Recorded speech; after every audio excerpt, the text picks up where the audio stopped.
get started. What I want to talk about today is I kind of want to recap last week what we went over. Can everybody hear me okay? Is the audio good? Yeah. Okay, I know last week the audio was broken a little bit more after I went back and watched the video, but hopefully no issues this week. So last week we talked about the hips being the powerhouse. The week before that was the knees. The week before that was the ankles and feet. And so I want to continue to kind of work our way up the kinetic chain, talking about running form, but more importantly, how to run safer. I think that's what I've taken away from all of this is how do we get better at running? Well, you have to be able to run more, as I've talked about in weeks past, right? You got to be able to run more. To run more, you have to be healthy. Being healthy requires good biomechanical form, good strength training, and good smart run training. So what I want to talk about this morning or this afternoon, or I don't know, whatever time of day it is where you're at, is what exactly should everything from the waist up be doing? Okay, so I covered 3 parts basically on the lower body. I want to cover in 1, maybe 2 parts of the torso up, or the entire torso rather, from the hips up. So when I say that, we're thinking about core, we're thinking about anterior and posterior, so front and back core as well as the sides. So we got a lot of core muscles in there, not just your abs, not just this 6-pack that everyone tries to attain. So, which by the way, I don't have a 6-pack, nor do I want one. They're non-functional. Anyhow, and it requires a lot of diet changes, and I am unwilling. So that being said, what I want you to think about is mainly core engagement. And when I say that, people immediately think that they have to like tighten their abs, they have to like flex their core.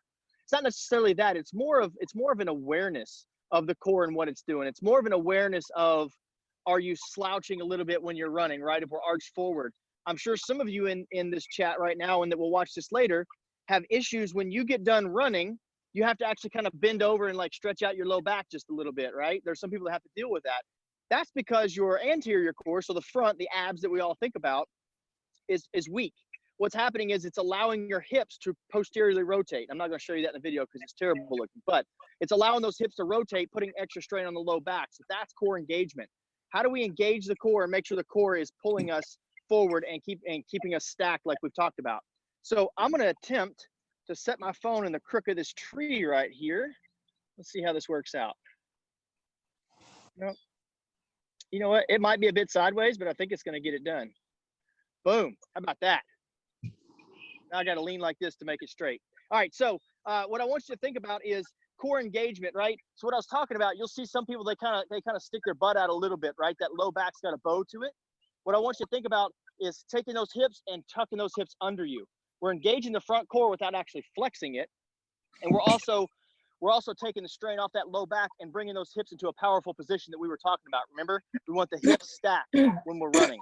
So that being said, that's what our core should be doing, just engaged, more aware than actual functional thing that we can do, just awareness of what the core is doing. So that's our core. Now I want to move up, right? Chest. We want to run proud. We want to run not with our chest nearly necessarily sticking out because that causes us to arch our back a bit. But we want to run with our chest firm. What I mean by that is your chest, when you're running, when you're running, your chest should be firmly stacked over top of knee, over top of hip, knee, and ball of the foot, right? That's how it should be stacked. What happens sometimes is we see this. We get a backwards lean almost of the chest.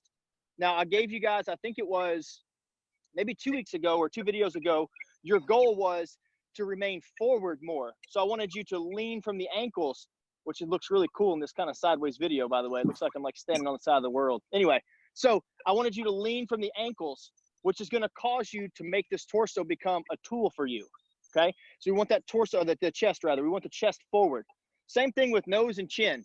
I see a lot of this when people are running. They're looking for money on the ground. Now, I know it's tough times, but you're not going to find enough money on the ground to make up for what it's going to cost you in running. So when you're running, you want your eyes, you want a soft gaze about 10 feet ahead of you. So your gaze should be about socially distant in front of you. However far that distance is, you should be kind of looking right up there, right? We're not locked in staring only at it. We're just kind of lovingly glancing that way, if you will, because we all love running. So soft gaze up here. I don't want to see, you don't need any of this, right? And you definitely, oh, there goes that. So, and you definitely can see this is a low budget production here. You definitely don't want any of this looking straight down, right? Because if you're looking down, you're actually cutting off this airway. If you're looking up, you're actually cutting off this airway. You know, I see a lot of people when they take medicine or aspirin or anything like that, they like to tilt their head back. They're actually restricting that throat. Same thing with running. You don't want to, you see people when they're really suffering and struggling, their heads like this, right? It's all the way back. They're restricting that airflow. Just a nice neutral head position as if it's just a bobblehead. Now, my favorite tip to give that I would say 97% of women that I give it to don't appreciate it. You should feel these cheeks jiggling. And I know that's a big deal, ladies. I understand it. Guys, we don't care, right? It is what it is. But women, we should have this jiggling. This cheek should be very jiggly. That means you're completely relaxed in the face. All the energy, all the blood, all the focus, all the good feels, all need to be going to the muscles that need it for the work they're doing. The legs, most importantly, okay? So when you're running, that's just a little system check. Is that cheek jiggling just a little bit?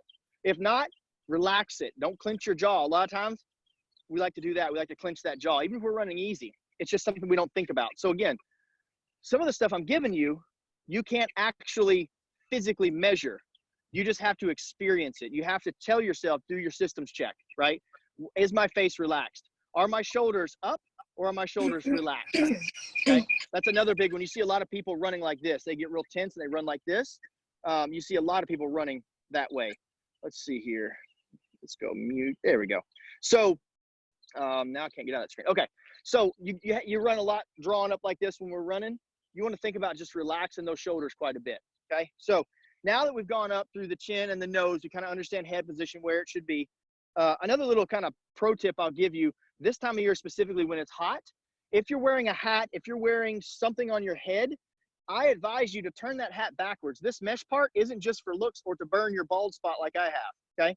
That actually is great airflow right through there. So if you're wearing a hat, it actually can help direct the wind into the top of your head, which helps cool you. Not really a running form trick, but just something I thought about while I was walking through this. So, okay, so we've got head position, we've got nose and chin. Now I want to talk about, we're going to start the shoulders and we're going to work down the arm. Now, if you have questions on any of this, stop me. I'm covering a lot of stuff in this one video. But what I want you to think about with arm position, like I just discussed, shoulders should be relaxed and back just a bit.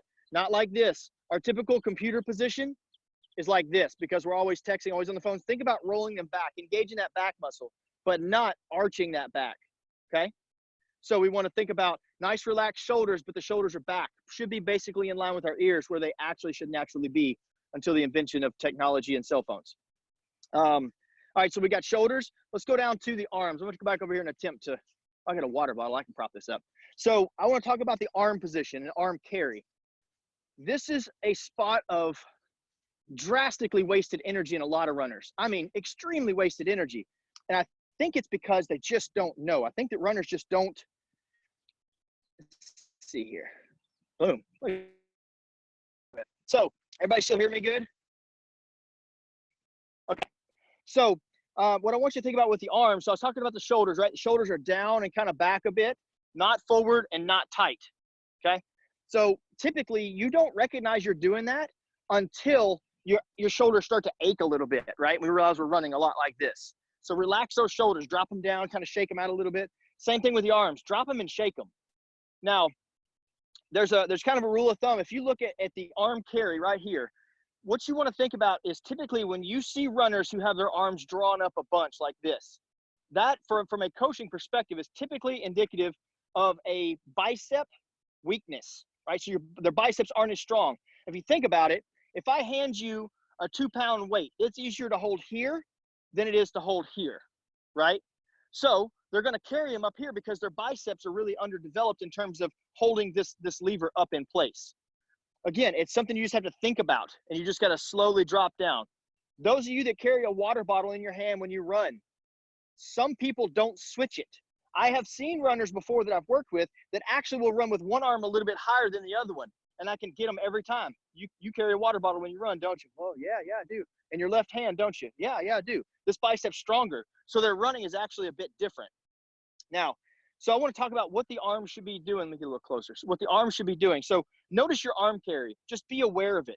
You're not going to really change it or fix it in 1 or 2 runs, but just be aware. Where are my arms? Am I up here? Am I doing this? Or am I down here running more naturally? Okay. So I used to make people take a 2x4. I cut this 2x4 about this wide, and I made them hold on to it. And what that did is that made them understand the position of their arms in space. If that 2x4 twists like this, you'll notice it. But if you're running and your arm twists, you don't necessarily notice it because there's no feedback in that. So I'd make them run with a 2x4, and they'd actually just have to kind of saw that 2x4 back and forth. Now, again, a little bit exaggerated movement, but very, very important, because any movement that goes this way is stealing your energy. Goes this way, the rest of the body follows. Goes this way, the rest of the body follows. Guarantee you can match the people up that you see doing this swing here. You can match them up with people that do this walk here, right? That model walk where they're crossing over. They're just twisting their whole way like a freaking snake down the road, okay? So how do you, one, recognize that in yourself? Literally look down. Are your hands coming basically inside of your chest? Do your hands cross over here, or are your hands straight forward like this, okay? The other piece is the hand position in terms of back and forward. It should go palm, so the center of your palm or the base of your palm, and your elbow are your two cue points. So when you're running, the hand should load up to the hip like this, okay? It should never extend past the elbow coming forward. So back here to load up, because what happens is that really engages the shoulders. So if I'm just running with my arms like this, see my shoulder position in relation to my head? Now, if I start really loading up in the back, look at my shoulders, they're coming forward more. I'm running with a little bit more purpose. What does that do?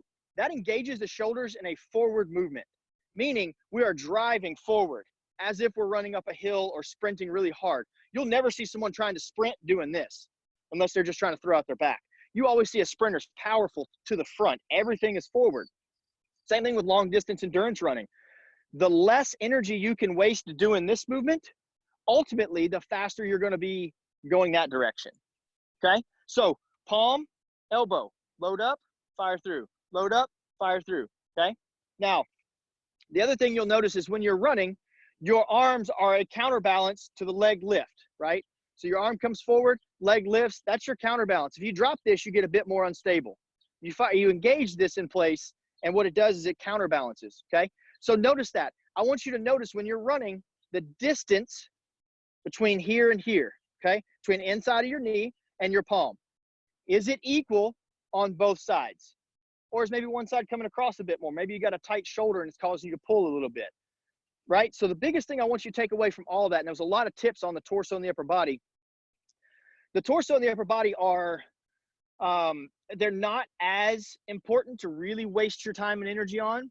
What's really, really important is just understanding their position in space and recognizing when they're not doing what they're supposed to, okay? You see those people with that little head swing, and I'm talking about you, Jen. Yes, I'm picking on you, right? They have that hair that just goes, woo, back and forth and back and forth, okay? Everybody knows.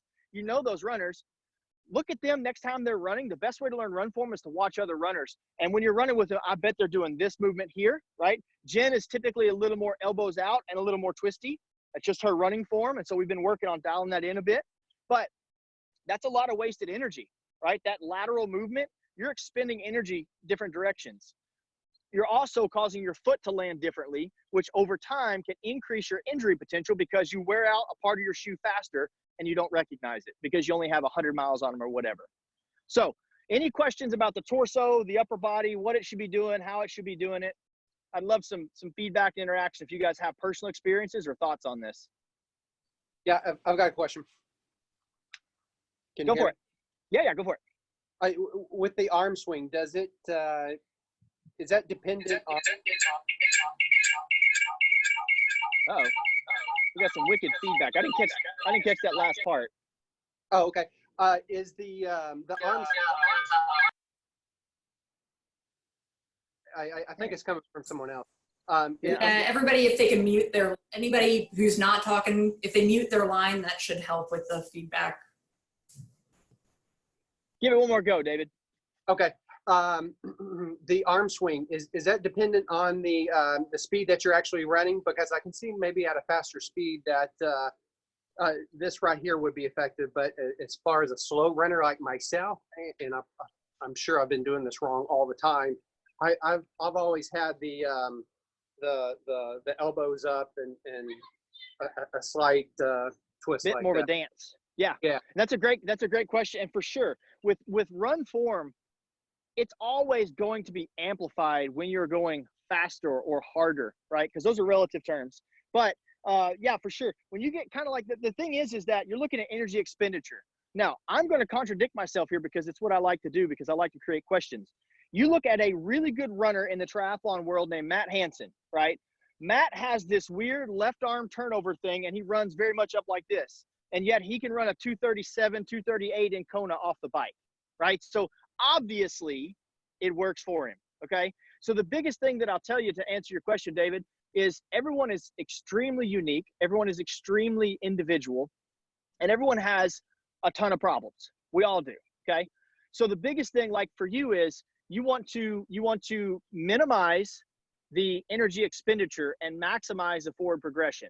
So if you think about your vehicle, okay, if you're thinking about it from the terms of a vehicle that you drive, if you put a rooftop tent on top of your vehicle, you're obviously going to get much worse gas mileage, okay? And for a long endurance athlete, anybody, and I say long, anybody doing a 10K or more is considered endurance. Really 5Ks, but 5Ks are just terrible. Who does those? But what I want you to think about, just like that vehicle, you would look for ways to buffer that energy expenditure of your vehicle. So you put a fairing on the front to block the wind, things like that, right? So same thing with your running. You want to identify essentially the low-hanging fruit. Do I think for you that your arm carry is detrimental to your running success? No, I think that's the small fish in your pond, right? So what I would tell you is just be aware of it, but don't necessarily do anything to it yet. You really want to self-assess your run form, and you can start with a checklist. What I do when I'm running, there's two times I do it. I do it when I first start, and then I do it when kind of like mid-effort, I'm really getting tired and I'm looking for just that little bit more. I start my checklist from the top down. Where's the crown of my head pointing?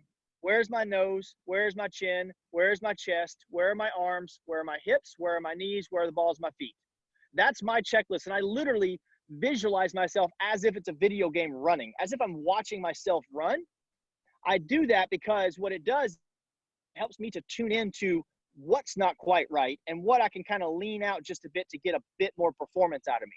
So your arm carry, to answer your question finally after all that babbling, your arm carry is the least of your worries. It's just something to be aware of, right? Just be cognizant of it. What's happened, especially for somebody like you, David, that's done multiple 100+ mile races, running races, your body goes, okay, I got to be as efficient as possible because I don't know how long this dude's going to make me keep doing this. So I'm going to kind of trim the fat off certain things. Your arm carry is probably just natural, right?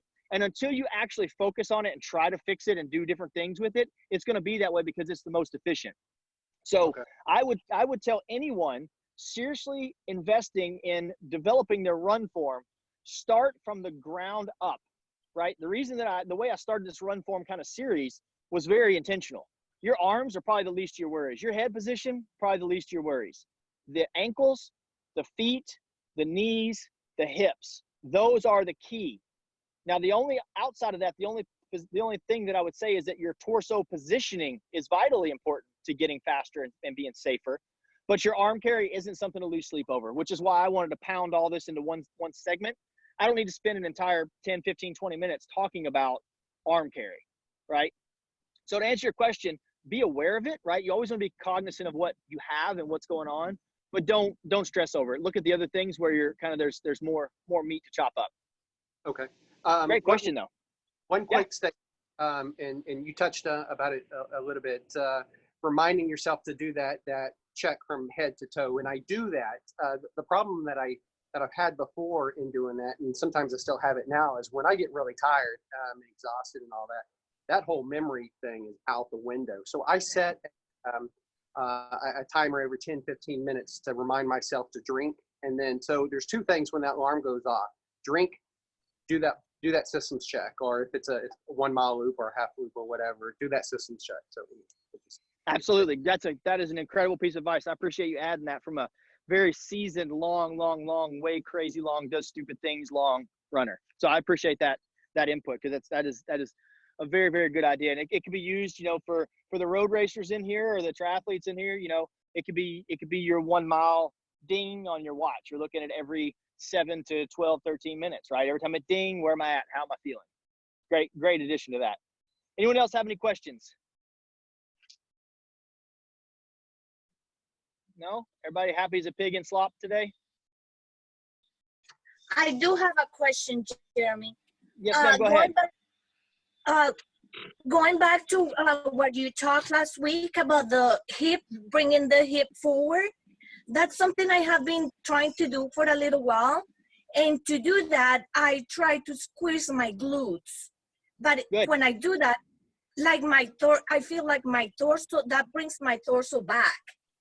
Yeah. Is that, That's am I doing it right? That's a very great point. That's a great point. Anytime you want to bring those hips forward, she's right. You do want to cognitively engage those glutes. The thing is that you got to think about it with every, I don't know, it's like Newton's law or something, right? Every action, there's an equal and opposite reaction.